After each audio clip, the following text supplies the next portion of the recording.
December 108 BCE. The earth itself shivered beneath the walls of Wang Yamsiang. The air, usually crisp and clean with the harsh bite of the northern winter, was now thick with wood smoke, dust, and the cloying metallic stench of frozen blood. For months, the capital of Go-Josun, the ancient kingdom that stretched back beyond memory, had been under the crushing heel of the Han Dynasty siege. King Yujia, the last ruler of the Wiman lineage, stood high on the ramparts. He was a shadow of the defiant king who had first ordered his generals to scatter the Han invaders like chaff. Now his face was etched with the gaunt lines of perpetual vigil, his eyes scanning the impossible landscape of his impending doom. Below him, the siege camps of Emperor Wu of Han stretched to the horizon, a sea of canvas and cold steel, fueled by the endless resources of the world's most powerful empire. They did not attack with reckless abandon. They attacked with crushing bureaucratic patience, a strategy more terrifying than any berserker charge. Yujia watched as the trebuchets launched their massive stones. They moved with the lazy, inevitable arc of cosmic forces, smashing into the stone walls that had once seemed eternal. With each impact, a gout of pulverized granite erupted, raining dust and splinters onto the defenders. Each strike was not just a physical blow, it was a hammer on the collective soul of a collapsing nation. His voice was raspy from shouting orders. He knew the numbers. He knew the food stocks were exhausted. He knew the water cisterns were low, contaminated by the runoff from the desperate trenches they had dug. And worst of all, he knew his ministers. The powerful men who had governed Go-Josun's vast intermediary trade network were negotiating his demise in the chilling shadows of the inner court. The fight had been brutal. Go-Josun had been an Iron Age state capable of formidable resistance. They had utilized the narrow, frozen rivers and the deep mountain passes as natural defenses, turning the very land into an extension of their national will. They had won early skirmishes, shattering Han reconnaissance forces, but the Han simply replaced the dead. Where one general failed, 5 more arrived. Where one supply chain froze, another opened up along the coast. It was not a war against an army, it was a war against an entire civilization, relentless and geometrically expanding. Yujia clutched the hilt of his sword, his crimson lacquered armor cracked and stained. He remembered the oath to hold the sacred ground, the saddle of their ancestors, the birthplace of the nation. But what good was an oath when the very pillars of his state, the men he trusted most, were crumbling under the pressure? Down in the temporary war council tent, a small group of high officials, the Sang chief minister, the Dangun general, and the Baksa scholar gathered in nervous silence. Their faces were drawn, their silk robes heavy with the damp cold. They were not cowards, they were pragmatists watching their world burn. "We have resisted for a year," whispered Sang Noan, his hand trembling as he held a rough map. "The Han forces are not leaving, they are digging in. If we continue this resistance, Yujia will ensure the total annihilation of every man, woman, and child within these walls." The debate was agonizing, a slow, terrible autopsy of a doomed kingdom. They were weighing sovereignty against survival, Chung loyalty against high duty to the populace. They chose preservation. They chose betrayal. That night, beneath the thin veil of a new moon, the ministers, men of letters and protocol, walked the silent corridors to the king's chambers. They carried not scrolls, but daggers hidden beneath their heavy winter robes. The sound of their footsteps on the frozen stones was the funeral march of ancient Go-Josun. King Yujia died not on the ramparts facing the enemy, but in the shadows of his own palace, assassinated by the very men sworn to protect his lineage. The betrayal was swift, silent, and absolute. When the first pale light of dawn touched the walls of Wang Yamsiang, the great gates, the symbolic threshold of the first Korean kingdom, creaked open. The Han legions poured in, not to fight but to occupy. The conquest was complete, finalized not by military genius, but by the collapse of internal political will. The dream of Go-Josun, the dream that began in the heart of a mountain long ago, was over. 1,000 years of sovereignty reduced to a single morning of cold silence. To understand the bitter end of Go-Josun, we must rewind the clock almost 2 millennia, back to a time when the Korean peninsula and the vast territories of southern Manchuria were not yet nations, but a chaotic mosaic of ancient tribes and competing totems. The world in which Go-Josun first took shape was defined by the transition from the crude tools of the Stone Age to the transformative power of bronze. This geographic region, lying between the settled hierarchical civilizations of the Chinese heartland and the fierce, expansive nomadic tribes of the northern steppe, was a crucible of culture, conflict, and creation. The founding of Go-Josun, traditionally dated to 2333 BCE, is not marked by the signing of a treaty or the raising of a verifiable fortress. It is defined by the indelible power of a myth, a story so profound that it would anchor the identity of a nation for 5,000 years, the myth of Dangun. Before the state, there was only the wilderness, inhabited by peoples who worshipped the forces of nature, giving allegiance to the totems that protected their daily lives, the strength of the bear, the ferocity of the tiger. The ancient records preserved in the Samguk Yusa tell of Chwanin, the celestial emperor, the lord of heaven. He looked down upon the human world and saw only darkness and disorder. So he sent his son Chwanung to descend to earth, to the sacred peak of Mount Tibik, beneath the Sindansu, the divine birch tree. Chwanung arrived not alone, but with a retinue of 3,000 followers and most crucially the three Chinbuin, the heavenly seals of authority. These seals were not crowned jewels or weapons, they were the emblems of governance, the instruments of wind, rain, and cloud. This detail is vital. Chwanung's purpose was not conquest but agriculture. He came to bring order, seasons, and sustenance. Chwanung established Shinshi, the city of God, and set about ruling the human world, teaching laws and morality. But he was challenged by the untamed spirit of the land. In a dark cave beneath the mountain lived a bear and a tiger. These were not mere animals, they were powerful clans, deeply rooted in the local shaman and mystic beliefs, the Unnaiyo clan and the Hojak clan. They pleaded with Chwanung, begging him to transform them into humans. Chwanung issued the decree. He gave them 20 cloves of garlic and a bundle of mugwort. They were commanded to retreat into the lightless cave and consume only this bitter sustenance for 100 days, avoiding the sun entirely. The test was a metaphor for cultural assimilation, an agonizing spiritual ordeal. The tiger, the fiery, restless spirit of the hunter, could not endure the asceticism. Its impatience was its downfall. It abandoned the challenge, returning to the wilderness, forever excluded from the central narrative of the nascent state. But the bear, the Unnaiyo, endured. In the suffocating cold darkness of the cave, she consumed the pungent garlic and the bitter mugwort. Day after day, she meditated on the power of the sun she could not see. 100 days passed. Later, when she emerged, broken but purified, she was transformed. She was now Unnaiyo, the bear woman, a human woman embodying the indigenous strength of the earth. Chwanung married her. Their son was Dangun Wangyam. This is the cornerstone of Korean identity. Dangun Wangyam, the founder, was the perfect synthesis. Divine lineage from the sky god Chwanung, yet born of the indigenous earth spirit, Unnaiyo. His very existence symbolized the successful political and cultural merger of the celestial, agricultural, and indigenous totemic tribes. He established his kingdom in a saddle and named it Joseon, later dubbed Go-Josun or Ancient Joseon. And the driving principle of this new kingdom was laid out in a powerful mandate, an ideology that transcends time, Hanguk and Gang-gan, to broadly benefit humanity. This idea, this sacred duty to public welfare, was the spiritual glue that held together the fragile Bronze Age state. It separated the ruler from a mere warlord. He was a priest-king, Ji-young-il-kai, whose political power derived directly from his spiritual authority.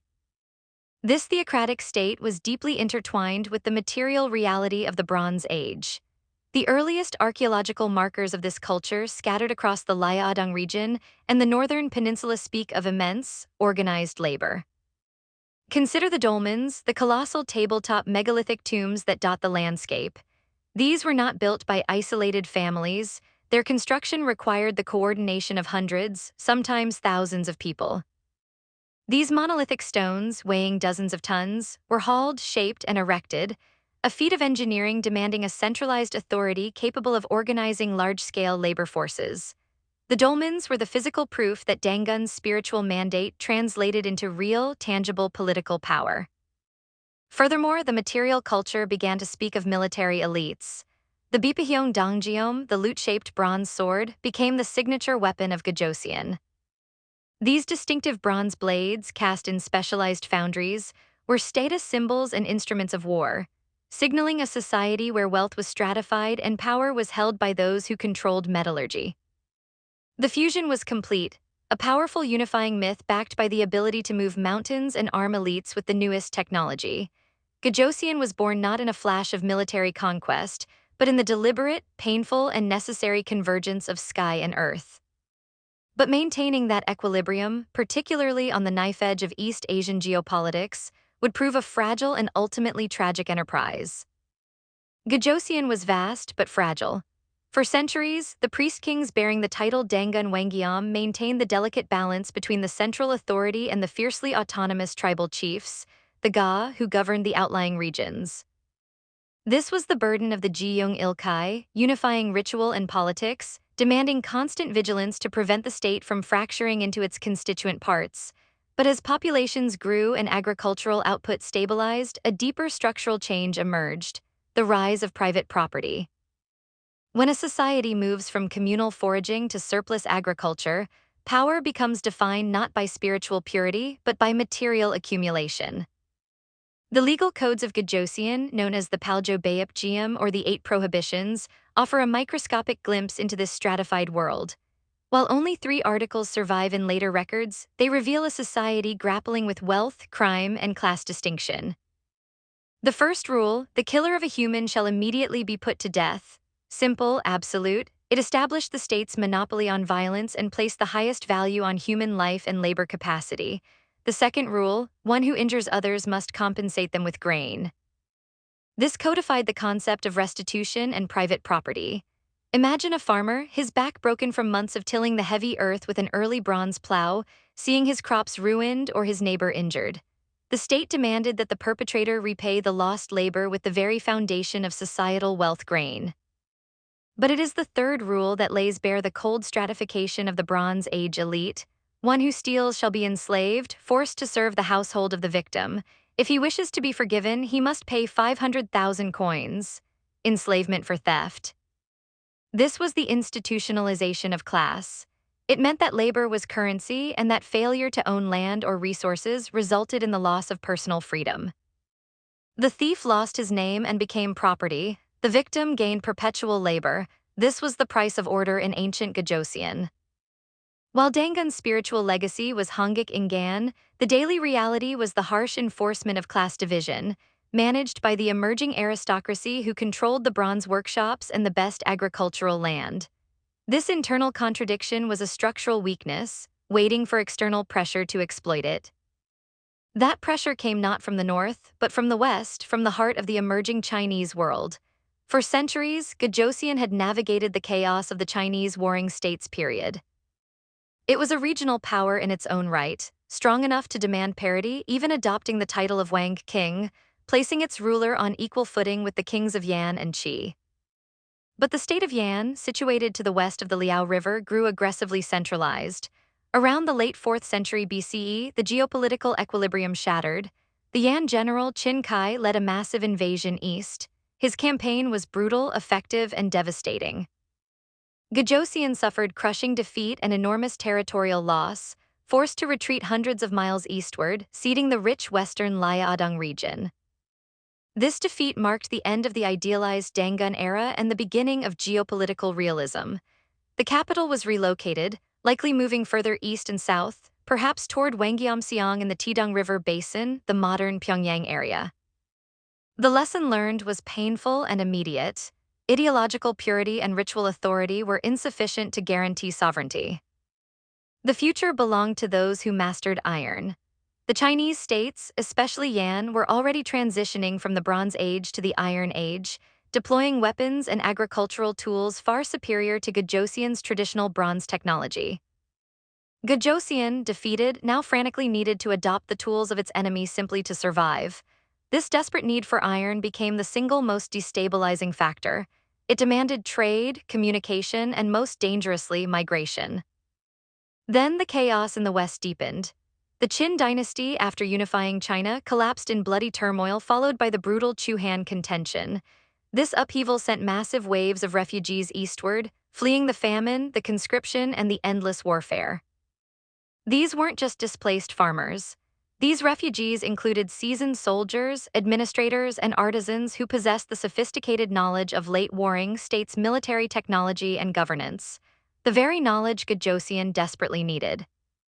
Into this environment of internal structural weakness, technological desperation, and refugee influx stepped the man who would irrevocably alter the course of Go-Josun history: Wiman. The ancient records are deliberately ambiguous about women's origins. He is described as a former Yan person, possibly an official or general who fled east. Crucially, the records note that when he arrived, he dressed in the local manbok, the barbarian attire of the region, and wore his hair in a top knot, signaling a careful, calculated integration with the local populace. Women carried both the threat and the promise of the West. He was pragmatic, ambitious, and armed with superior military discipline and iron. He approached King Jun, the indigenous ruler of Go-Josun, and offered his loyalty.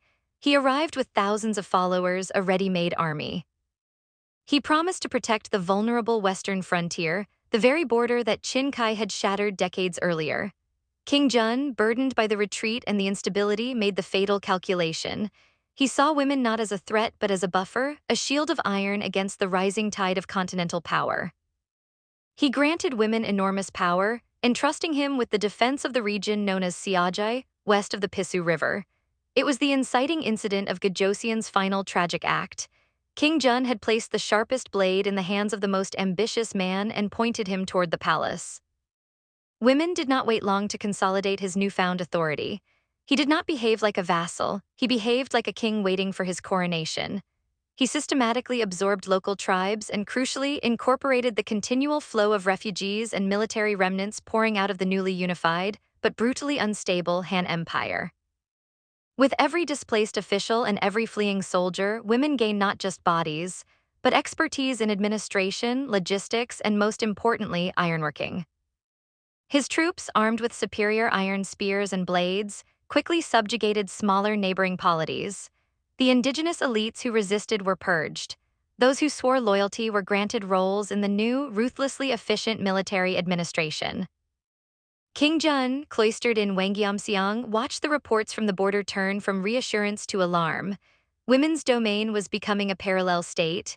Messengers dispatched to women returned with evasive answers, or sometimes did not return at all. The psychological tension was unbearable. For months, King Jun wrestled with the evidence. To attack women was to start a civil war, risking the immediate invasion of the Han. To wait was to guarantee his own overthrow. He waited too long. Around 194 BCE, the moment arrived. Women fabricated an emergency. He claimed that the Han armies were poised to strike, preparing a surprise campaign against Go-Josun. He demanded to enter Wang Yamsiang not for shelter, but to protect the king in his hour of peril. King Jun, panicked and confused, gave the order. The city gates opened for women and his most loyal troops. The coup was bloodless but devastating. Ironclad soldiers seized the inner palace with shocking speed. King Jun, recognizing the absolute hopelessness of his position, his guard corrupted, his walls breached by his supposed protector, fled eastward in the dead of night. He sailed south with his remaining court, eventually establishing a fractured remnant of his authority among the Samhan confederacies in the southern peninsula. But the ancestral throne of Dangun was lost. Women took the throne. He did not destroy the name of the state, he absorbed it. He became the founder of Women Joseon. The state transitioned fully into the Iron Age. Production boomed. Iron plows sliced through the previously heavy soils, driving unprecedented agricultural surplus. Iron weapons solidified women's military dominance over the peninsula's north and east. But women's true genius lay not in warfare, but in trade. Go-Josun was geographically blessed. It controlled the only reliable land and sea routes connecting the colossal Han Empire in the west to the resource-rich but politically fragmented tribal polities of the south, known collectively as the Jingguk. Women Joseon established itself as the indispensable middleman. Imagine the scene in Wang Yamsiang during the height of its prosperity. The port bustled with ships laden with southern tin, salt, and raw ore. These goods were traded for hand silks, advanced bronze mirrors, and critically finished iron tools and weapons. Every arrow that flew south, every silk thread that traveled east, every pound of salt that was consumed by the southern tribes passed through the iron grip of Go-Josun. Women Joseon systematically blocked the Han Dynasty from establishing direct contact or trade relations with the southern Jingguk. Go-Josun monopolized the profits, accumulating astonishing wealth and power. This economic dominance was simultaneously the state's strength and its fatal flaw. In the Han capital of Chang'an, the Emperor Wu was not amused. Emperor Wu was an expansionist on a scale never before seen. He stabilized the Han government, launched devastating campaigns against the Xiongnu to the north, and sought absolute control over the entire periphery of his empire. Wiman Joseon, with its refusal to be a mere vassal, its aggressive control over vital trade routes, and its strategic position as a potential ally for the Xiongnu, was no longer a buffer state. It was an unacceptable rival. For years, the tension mounted. Envoys arrived in Wang Yamsiang carrying silk and threats, demanding that Go-Josun yield its monopoly, accept full tributary status, and cease interfering with Han relations with the south. King Yujia, Wiman's resolute grandson, refused. The economic prosperity had bred confidence, even arrogance. He believed the mountains and the distance would protect them, and that the Han Empire was too preoccupied with the Xiongnu. He was profoundly wrong. Emperor Wu saw Go-Josun as a persistent, irritating thorn that must be cauterized. In 109 BCE, the hammer dropped. Emperor Wu mobilized a massive invasion force, 50,000 troops split between a naval force sailing across the Yellow Sea and a larger land army marching overland through Liaodong. The sheer logistical scale of the campaign was overwhelming, a testament to the Han Dynasty's total war capacity. Go-Josun was not passive. They met the initial Han aggression with fierce resistance, utilizing their superior knowledge of the terrain and the severe winter weather. The naval invasion, intended to land quickly and seize the capital, was stymied.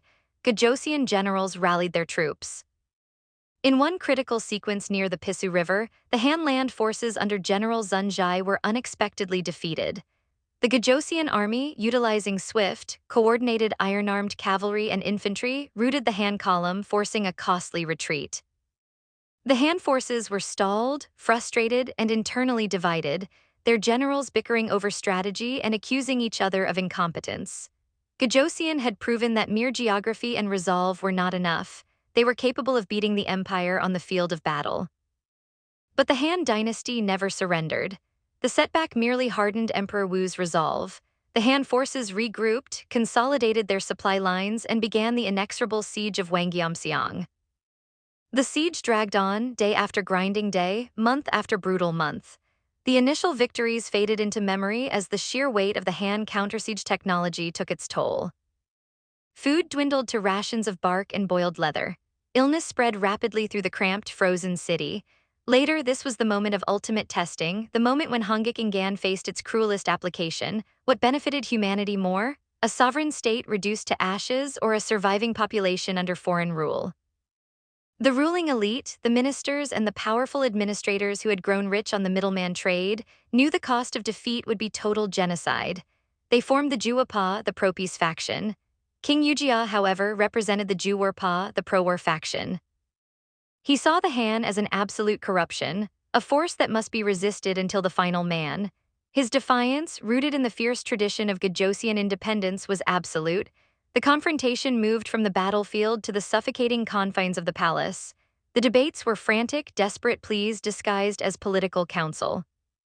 "Your Majesty," pleaded the Chancellor, his voice cracking, "they do not demand our lives, merely our submission. We can preserve our culture, our lineage, if we yield now. They want trade, not annihilation."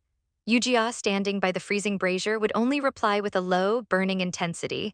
"The moment we yield our name, we yield our soul. Go-Josun was founded by the Son of Heaven. We do not kneel to a mere mortal, even one as mighty as the Han Emperor." The ministers knew Yujia would never surrender. His honor was the city's death warrant. The tension peaked during a bitter night storm. The wind howled through the gaps in the damaged walls, mimicking the sound of lamentation. The deciding factor was their shared fear, the complete eradication of their lineage, their administrative class, and their cultural memory. The decision was made by Sang Noin and others. The logic was cold, simple, and irreversible. Yujia must die so Go-Josun's name could survive, even if only as a remnant. The betrayal was executed with a chilling lack of fanfare. The daggers were quick. The political calculation was absolute. The king was gone. The remaining peace faction rushed to meet the Han generals, offering the head of their dead king as a token of surrender. But they had gravely miscalculated the nature of the Han Empire. The Han generals, disgusted by the betrayal and still mindful of the costly losses they had suffered, refused the immediate surrender.